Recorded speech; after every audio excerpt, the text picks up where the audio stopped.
ยายเขียวเจ้าเล่นหยอกกับมันอ้อมแอมอ้อมแอมอยู่รถนิพพานมาเจ้าโดดเป็นรถนิพพานเลยได้บ่บ่บ่ไปเนาะนั่นแหละจังซั่นแล้วคนที่ไปนิพพานมันต้องใจเด็ดเดียวเด็ดขาดเพราะนั้นเด้อนั่นแล้วหยอกแกลูกหยอกลูกอยู่นั่นนะเบาจ๊อกแจ๊กจ๊อกแจ๊กที่เห็นบ่ขนาดผู้บ่แม่นแม่ก็สะอ่อนเด่นเนาะเพราะฉะนั้นลูกกูก็สร้างแต่ว่าตอนอยู่ต้องกู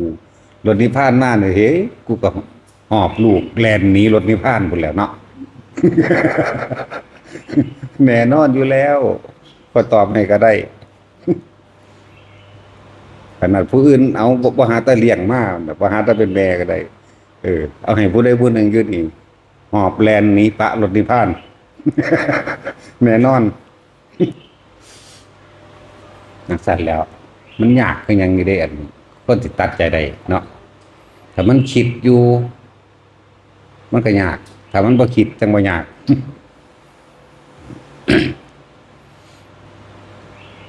วัดทุกวัดหรือสถานปฏิบัติธรรมทุกที่บ่ว่าสิตั้งอยู่ในหมู่บ้านใดตำบลอำเภอจังหวัดใดก็ช่างเป็นสาธารณะเป็นสาธารณะกุศลเป็นที่บำเพ็ญประโยชน์ว่าได้ขึ้นตรงกับว่าผู้ใดผู้หนึ่งสิมาเขามาจัดการใดวัดทุกวัดสถานที่ปฏิบัติธรรมเป็นสถานที่สาธารณะเปรียบดุจดังว่ามหาวิทยาลัยผู้ใดอยู่ในโลกนี้สิมาเรียนก็ได้วัดทุกวัดก็เหมือนกันผู้ใดอยู่ในโลกนี้สิเข้ามาบำเพ็ญประโยชน์ก็ได้เหมือนโรงเรียนเหมือนโรงพยาบาลจังหวะมันเป็นสาธารณะบ่ได้ขึ้นกับผู้ใดดอก แต่คนส่วนมากบ่ได้เข้าใจว่าถ้าที่เอาตามจริงแต่ละบ้านก็มีวัดอยู่แล้วถ้าคนทางอื่นเขามาทำบุญทำทานอยู่ในวัดเจ้าของก็ดีใจเด้เนาะเห็นว่าบ่ได้ห้ามเด้ และบอกให้รู้ไว้ซะว่าวัดทุกวัดสถานที่ปฏิบัติธรรมทุกที่เป็น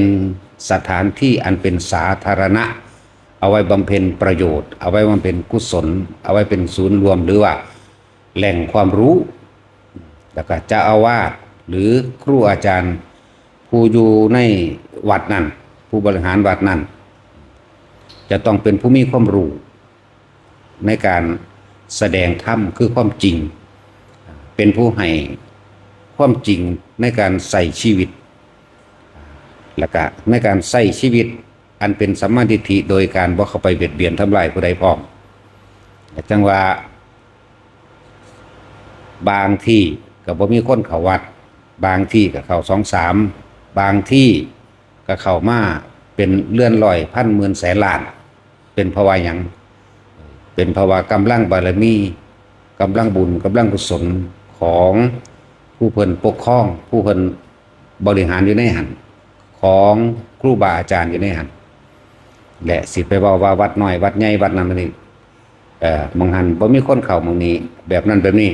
มันบ่ได้ขึ้นอยู่กับว่าสถานที่ใดบัดมันขึ้นอยู่กับครูบาอาจารย์ครูอาจารย์เจ้าอาวาสวัดนั้นๆเด้มันบ่งบอกถึงว่าเรียกว่าบารมีธรรมเพิ่นบารมีธรรมขององค์นั้นๆเด้ที่ดึงดูดคนเข้ามาได้ว่าในคำว่าบารมีธรรมของเพิ่นความจริงของเพิ่นความจริงอันบริสุทธิ์ของเพิ่น จึงเรียกว่าบารมีธรรมหรือกำลังใจของเพิ่นบ่แม่นแค่ว่าเพิ่นโปรดเอาหรือว่าเทศนาธรรมสั่งสอนเอาเฉพาะคนเด้ทั้งมนุษย์และอมนุษย์แล้วก็เป็นที่พึ่งอาศัยของทั้งมนุษย์และอมนุษย์อีกคำว่ามนุษย์คือพวกเฮานี่แหละคนนี่แหละอมนุษย์กับสัตว์เดรัจฉานกับว่ามูเทพเทวดาอินพรหมกับว่าอมนุษย์พวกเปรตพวกสัมภเวสีจิตวิญญาณต่างๆกับว่านั่นแหละมันขึ้นอยู่กับบารมีธรรมของเพิ่นบ่ได้ขึ้นอยู่กับสถานที่ดอกบัดนี้แต่ว่าที่ว่าเป็นหยังคือว่าวัดทุกวัดสถานที่ปฏิบัติธรรมทุกที่เป็นที่บำเพ็ญสาธารณกุศลประโยชน์ เป็นศูนย์ร่วมในการทำกิจกรรมอย่างใดอย่างหนึ่งอันเป็นไปเพื่อความไม่เบียดเบียนและหลายๆคนที่พระท่านได้เข้าใจได้วัดทุกวัดสถานที่ทุกสถานที่นี่เป็นสถานที่บำเพ็ญขูดเกาคัดเกากิเลสในเจ้าของเองบ่แม่นเพิ่มกิเลสหลายคนบ่ทันเข้าใจอยู่เด้อเลยว่าวัดไม่ใช่สถานที่แสดงหมอลำหรือการเล่นดนตรีต่างๆไม่ใช่สถานที่แสดงระบำกีฬาหรือต่างๆคนบ่ทันเข้าใจอยู่ไม่ใช่สถานที่ที่นำสินค้าเข้ามาขายได้นี่คนก็บ่ทันเข้าใจอีกเพราะว่ามันชินที่พวกเข้าไปเห็นเขาเอิ้นหยังตลาดนัดของผมวัดนั่นวัดนี่นี่คือการทำผิดพระวินัยคือเจ้าอาวาสก็ทำผิดพระวินัยแล้วจากว่าล่ะเจ้าอาวาสหรือครูบาอาจารย์นี่อยู่ในหันมีหน้าที่สั่งสอนแสดงธรรมตามความเป็นจริงเด้บ่แม่นอนุญาตให้เข้าไปขายของให้เข้าไปเป็นสถานที่ลื่นเริงบันเทิงบ่แม่นแบบนั้นเด้อนั่นแหละเฮาสังเกตเบิ่งโลดบัดสถานที่ที่บ่มีการลื่นเริงบันเทิงหรือว่าขายของหรือการละเล่นต่างๆที่เฮาพอได้รู้แน่คือวัดอันหลวงตาบัววัดป่าบ้านตาดจังซี่บ่มีเด้อันที่ว่าสิไปจัดงานบันเทิงลื่นเริงอีหยังต่างๆสิไปจัดแบบมีหนังมีหมอลำมีวงดนตรีมีการละเล่นต่างๆเพื่อความสนุกสนานตลอดทั้งการขายของตลาดนัดของถมลักษณะนี้มีบ่มีนั่นแหละแต่ว่าเป็นหยังคนคือนิยมชมชอบคนเป็นหยังคือเขาไปหาเพิ่นใดนั่นคือบารมีธรรมของเพิ่นนั่นคือความบริสุทธิ์ใจของเพิ่นคนที่เข้าไปก็มีเหตุเข้าไปโดยหลายประการเคยทำบุญไปนำกันแต่การก่อนกันหนึ่งสองเกี่ยวกับหมู่เทพเทวดาทั้งหลายเมื่อเขาได้รับบุญกุศลนั้นนี้แล้วกะย่อมเข้าไปอาจจะเป็นสุบินนิมิตหรือว่าไปเฮ็ดให้ผู้นั้นผู้นี้ฝันเพื่อให้มาหาทำบุญทำทานกับเพิ่นหรือสุบินนิมิตอันเกิดจากญาติอันเป็นเปรตก็สามารถทำได้สัมภเวสีจังซี่ก็สามารถทำได้ทำอย่างใดอย่างหนึ่งเพื่อให้เกิดว่าอยากมาวัดนั้นๆเพราะว่าเมื่อเขาต้องการผลทานบุญกุศลกรรมดีต่างๆที่พวกเขาเฮ็ดไว้เขาต้องการเขาอาจจะสามารถทำได้ไม่ชั่วขณะสุภาพเปรตนี่ทำได้ชั่วขณะสัก3 วินาทีนั่นแหละวืบวาบขึ้นมาเฮ็ดเป็นหน้าญาติทั้งเองมั่งหรือเฮ็ดอย่างที่น่าสยดสยองสะพรึงกลัวมั่งส่วนเทวดาก็เป็นสุบินนิมิตไปเลยก็ได้หรือปรากฏขึ้นเลยก็ได้นั่นแหละนั่นขึ้นอยู่กับบารมีธรรมของเพิ่นเด้อที่สื่อสารติดต่อกันได้แล้วก็บอกให้ญาติเขาหวังดีถ้าเป็นเทวดาอินพรหมทั้งหลายเขาหวังดีกับญาติของเขาที่มีมาแล้วพวกนี้มันมีย่านหลายไกลอยู่ก็อยากให้ญาติพี่น้องผู้นี้บุคคลนั้นเป็นที่รักเคยพึ่งพาอาศัยกันมาก่อนก็ไปเหตุเกิดเป็นนิมิตต่างๆบางที่ก็แปลงเป็นคนไปเลยที่เฮาบ่รู้บอกเหตุบอกหมายต่างๆว่าไปนั่นไปนี่เด้อไปวัดอันหลวงตาเด้อว่าไปบางพวกก็เฮ็ดได้แค่ว่าเขาฝันหรือว่าทำให้ฝันเอื่นว่าสุบินนิมิตนี่ครับ บางพวกก็เฮ็ดเป็นเสียงเว้าหรือบางพวกก็บ่อาจสามารถติดต่อกับญาติเจ้าของได้ญาติเจ้าของบ่มีย่านแย่นอีหยังหรือว่าทำความสงบบ่ได้กับไปติดต่อกับบุคคลอื่นๆไปสื่อสารกับคนอื่นที่เขาพอมีบุญกุศลสิสื่อสารได้ว่าโอ้ยข่อยคือฝันว่าแนวนี้คือฝันว่าพี่น้องเจ้านั่นผู้นั้นผู้นี้มาบอกว่าไปบอกญาติข่อยไปทำบุญให้แน่มื้อนั้นมื้อนี้นี่ลักษณะนี้มีขึ้นเกี่ยวกับบารมีธรรมของครูบาอาจารย์ของพ่อแม่ครูอาจารย์ของผู้เป็นเจ้าอาวาสด้วยกันนั่นแหละวันนี้ในสถานะเจ้าอาวาสที่เป็นครูอาจารย์มีหน้าที่หมุนจักรแห่งธรรมมีหน้าที่แสดงธรรมเท่านั้นอย่างอื่นๆเรื่องการก่อสร้างเป็นเรื่องของฆราวาสเป็นเรื่องของลูกศิษย์ลูกหาอุบาสกอุบาสิกาของเพิ่นเรื่องการก่อสร้างหรือเมื่อเกิดเรื่องราวใดๆขึ้นกับเป็นเรื่องของอุบาสกอุบาสิกาเรียกว่าพุทธจักรหรือพุทธบริษัท4นั่นเองพุทธบริษัท4ก็รวมมาแล้วว่าภิกษุภิกษุณีอุบาสกอุบาสิกาส่วนภิกษุและภิกษุณีตัดออกเขามีหน้าที่บำเพ็ญเพียรเข้าวัดปฏิบัติ มีมุขภิกษุสามเณรก็ดีส่วนแม่ซี่ก็ถือว่าเป็นภิกษุณีไปลักษณะนั้นแล้วเหลืออุบาสกและอุบาสิกานั่นแหละก็ต้องอาศัยซึ่งกันและกันนั่นเองส่วนผู้เป็นอาจารย์มีหน้าที่ให้ธรรมะเท่านั้นคนบ่ทันได้รู้จักเด้และการบริหารจัดการต่างๆในสถานที่นั้นขึ้นตรงอยู่กับเจ้าวาดเพียงผู้เดียวถ้าเห็นสมควรถ้าบารมีบ่ถึงพวกคนภายในเขาเจ้าหังสิจัดการกันเองดอกใจว่าล่ะเป็นไปตามกรรมนั่นเองเป็นไปตามแต่หลายๆหม่องว่าท่านได้เข้าใจอยู่แล้วก็สิบอกคือว่าวัดทั่วโลกเป็นสถานที่ที่บำเพ็ญสาธารณกุศลบ่ว่าสิอยู่ประเทศใดก็ช่างและคนทั่วโลกสามารถเข้ามาบำเพ็ญสาธารณกุศลได้ทั้งนั้นนั่นแหละแปลว่าเขาบ่ทันได้รู้จักหยังอยู่ แล้วก็เรื่องของศาสนานี่คือว่าโดยเฉพาะพุทธศาสนานี่มีแต่สั่งสอนเพื่อให้ละหรือเลือกเพื่อให้สละนั่นเองและสั่งสอนให้คนทั้งหลายมีเมตตาสรุปลงตรงที่ว่าการใช้ชีวิตร่วมกันของหมู่มนุษย์สัตว์ทั้งหลายเนี่ยคือต้องอาศัยหลักแห่งความเมตตารักและปรารถนาหวังดีกับบุคคลผู้อื่นดุจดังว่าตัวของตัวเองกรุณาคือช่วยเหลือผู้อื่นเวลาตกทุกข์ได้ยากเท่าที่มีมุทิตายาอิจฉาริษยากันพรอยยินดีในเมื่อผู้อื่นได้ดีอันเป็นสัมมาทิฏฐิเหมือนกันที่บ่ผิดแต่ละที่บ่ผิดต่อกฎหมายที่บ่ผิดต่อกฎศีลธรรมพร้อมแล้วก็อุเบกขาวางจิตเป็นกลางเสมอภาคเมื่อมีเหตุการณ์อย่างใดอย่างหนึ่งอย่าเอาความฉันทคติหรืออคติเวลาเกิดสมมุติว่ามันเกิดเรื่องกันผู้นี้เป็นพี่น้องกูเข้าข้างกันผู้นี้เป็นเพื่อนกูเข้าข้างกันเนี่ยผู้นี้เป็นญาติผู้นี้เป็น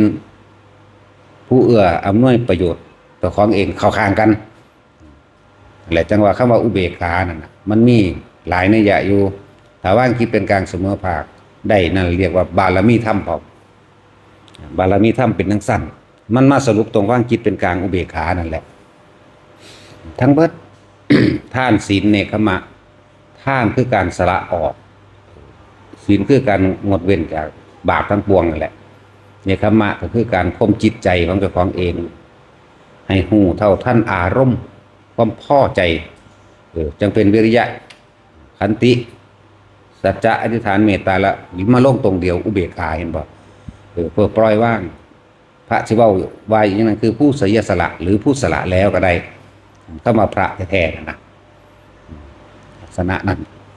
มันบอกว่าเฮาสิไปบำเพ็ญประโยชน์หรือบำเพ็ญกุศลทั้งใดไปท่านทั้งใดไปทำบุญทั้งใดวัดใดไปใดทั้งนั้นบ่ได้มีกฎกติกาห้ามว่าห้ามมาวัดนั้นห้ามมาวัดนี้บ่แม่นบ่มีนะนั่นแหละถึงบอกว่าวัดเป็นสถานที่อันเป็นสาธารณะในการบำเพ็ญประโยชน์โดยกุศลพร้อมทั้งหลายทุกคนเข้าใจผู้ใดสิมาก็มาได้เลยนะคนมาทั่วโลกเลยบัดเนาะบ่แม่นว่าจำกัดประเทศนั้นห้ามมาก็ว่าบ่ว่าตามก็เป็นจริงแล้วสู้ว่าวัดใดวัดหนึ่งแต่มีคนเข้าไปหลายๆเขาก็ดีใจได้คนในบ้านนั่นเนาะก็เป็นสั้นแหละเพราะว่าอย่างครูบาอาจารย์แต่ละวัดบ่นำความจริงออกมาสั่งสอนแสดงส่วนมากหาเงินใส่ตัวเองขายกระตุ้นของขังซึ่งเป็นของหลอกลวงเป็นเดรัจฉานเลยบ่มีบารมีธรรมอย่างสิสามารถที่จะให้ความรู้ความจริงกับหมู่บาสุกบาสิกากับหมู่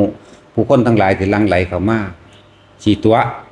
ให้ไปรดน้ำมนต์ผูกแขนดูดวงสะเดาะเคราะห์ซึ่งเป็นเรื่องบ่เป็นความจริงเป็นแค่ความเชื่อกับความจริงมันคนละอย่างถ้าครูบาอาจารย์องค์ใดสถานที่ใดแสดงสั่งสอนในเรื่องของพระไตรลักษณ์ทุกสิ่งทุกอย่างมีความเกิดเป็นธรรมดามีความตั้งอยู่และเคลื่อนไหวเป็นธรรมดาในระหว่างทำการแห่งความเปลี่ยนแปลงนั้นย่อมมีความเจ็บปวดป่วยพัดพรากจากสิ่งที่รักเป็นธรรมดาสุดท้ายก็คือเป็นอนัตตาบ่มีอีหยังสิจีรังอย่างยืนมันคงถาวรไม่มีสักอย่างถ้าสอนอยู่ในกฎพระไตรลักษณ์ตลอดทั้งอริยสัจสี่ปฏิจจสมุปบาทเหตุและปัจจัยทั้งหลายทั้งสัตว์เวียนว่ายแต่เกิดสถานที่นั้นสอนถูกแต่ว่าอันพวกได้ไก่ช่าง สักลิงสักไล่เอาหัวนาคเอาหัวจระเข้เอาหัวลิงหัวแขกจระเข้อะไรแขกก็เลยหัวฤาษีหัวน้ำม่องหัวน้ำม่านของลิงก็มาสวมหัวแล้วก็ลดน้ำมนต์เป่าคาถาเสกนั่นนี่อันนั้นเป็นว่าผิดพระวินัยทั้งหมดแล้วกับผิดพระธรรมพอคือไม่เป็นไปตามความจริงแต่ถ้าจะเลือกให้พวกเจ้าเขาเลือกที่เพิ่นสร้างสอนแสดงตามความเป็นจริงซะเพิ่นที่แสดงเกี่ยวกับอริยสัจสี่มั่งอนิจจังทุกขังอนัตตามั่งนั่นแหละให้เลือกเข้าไปในสถานที่นั้นพวกเจ้าจะได้รับความรู้จริงๆในการดำเนินชีวิตดำเนินชีวิตในทางที่ถูกที่ควรแล้วก็มันก็สามารถลดหย่อนบรรเทาทุกข์ลงมาได้ทุกข์จริงๆนั่นน่ะบ่แม่นความเป็นเศรษฐีหรือว่าเป็นคนจนเด้คำว่าทุกข์นี่บ่ได้เกี่ยวกับฐานะเด้คนรวยก็ทุกข์ได้คนจนก็ทุกข์ได้เพราะว่าต่างๆมันเกิดจากอารมณ์นั่นเองความทุกข์เกิดจากอารมณ์ที่ไม่พอใจความสุขเกิดจากอารมณ์ที่พอใจคนจนก็สุขได้คนรวยก็สุขได้เหมือนกันมีต่างหากขึ้นอยู่กับการว่างจิตขึ้นอยู่กับพอใจและบ่พอใจและเพิ่นจึงให้พวกเข้ามาฝึกหัดดัดความคิดเห็นเจ้าของเองดัดใจของเองดัดความรู้สึกของเจ้าของเองอย่าเอาแต่ใจอย่าข่มเหงอย่ารังแกอย่าเบียดเบียนนี่ต่างหากเพิ่นสั่งสอนแนวนี้ต่างหากเพื่อความอยู่ผาสุขของหมู่สัตว์โลกที่อยู่ร่วมกันก็ต้องอาศัยหลักแห่งความเมตตาเมตตานั่นแหละเป็นธรรมะอันเป็นโลกบาลคุ้มครองโลกได้เมตตาซึ่งกันและกัน แต่ว่าแต่ละคนว่าเฮาบ่ได้หวงเฮาบ่ได้ห้ามว่าไผสิไปไสเพียงแต่ว่าให้ข้อคิดถ้าจะไปบำเพ็ญทานศีลภาวนาทางใดก็ช่างให้เลือกแน่บ่แม่นไปหาสิ่งหลอกลวงสัตว์โลกเป็นไปตามกรรมเด้บ่ได้เป็นไปตามความเชื่อเด้การกระทำของเฮาจิตเจตนาของเฮาเป็นผู้พูดถึงแล้วทุกสรรพสิ่งร่วมอยู่ที่จิตมีลักษณะคืออาการของจิตก็คือความคิดและอารมณ์นั่นเองจิตคิดจิตเกิดจิตไม่คิดจิตไม่เกิดเพิ่นก็เลยอยากให้พวกเฮานั้นหันเข้ามาหาสาเหตุแห่งความทุกข์ที่มันร่วมทั้งปวงเลยคือตัวจิตนั่นแหละเฮ็ดจังใดเฮาสิหยุดคิดนึกปรุงแต่งในความอยากได้อยากดีอยากมีอยากเป็นได้นั่นแหละเกิดก็เพราะว่าจิตนั่นแหละบ่เกิดก็เพราะว่าจิตอีกนั่นแหละมีอยู่สองอย่างเกิดเพราะจิตคิดในความอยากได้และอยากเป็นไม่เกิดเพราะไม่คิดอยากได้และไม่อยากเป็นและจึงว่ามันถึงมีวิธีฝึกหัดภาวนากันอยู่เฮานี่สอนแบบเน้นจี้เอากับโตกับหม่องได้แบบนี้ความรู้สึกแบบนี้เป็นแบบนี้นะหายากเด้อที่ว่าเป็นหยังคือจี้เขามองนี้โลดนั่นนะเพราะว่าอยากให้ทุกคน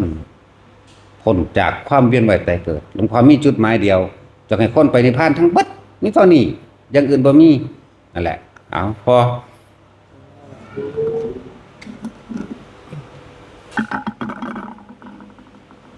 ยะถาวาริวะหาปุราปริปุเรนติสาคลังเม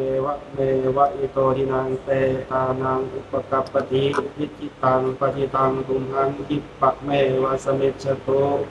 สัพเพปุเรนตุสังกัปปาจันโทปนาระโสยะถามณิโตติระโสยะถาสัพพิติโยวิวัชชันตุสัพพะโลกวินาศตุอาเรภวันตรายโยสุขีติกายุโกภวะนิวัฒนสิริสานิจังมุตตาปทานิโมจัตตารุธัมมาวัฏันติอายุวันโนสุขังภาลังวะตุสัพพมังคะลังลาภันตุสัพพะเทวตาสัพพะพุทธานุภาเวนะสัพพะสุขีภวันตุเตภวันตุสัพพะมังคะลัง ราคันตุสัพพะเทวตาสัพพะธัมมานุภาเวนะสัทธาสุขีภวันตุเตภาวะตุสัพพะมังคลังราคันตุสัพพะเทวตาสัพพะสังฆานุภาเวนะสัทธาสุขีภวันตุเต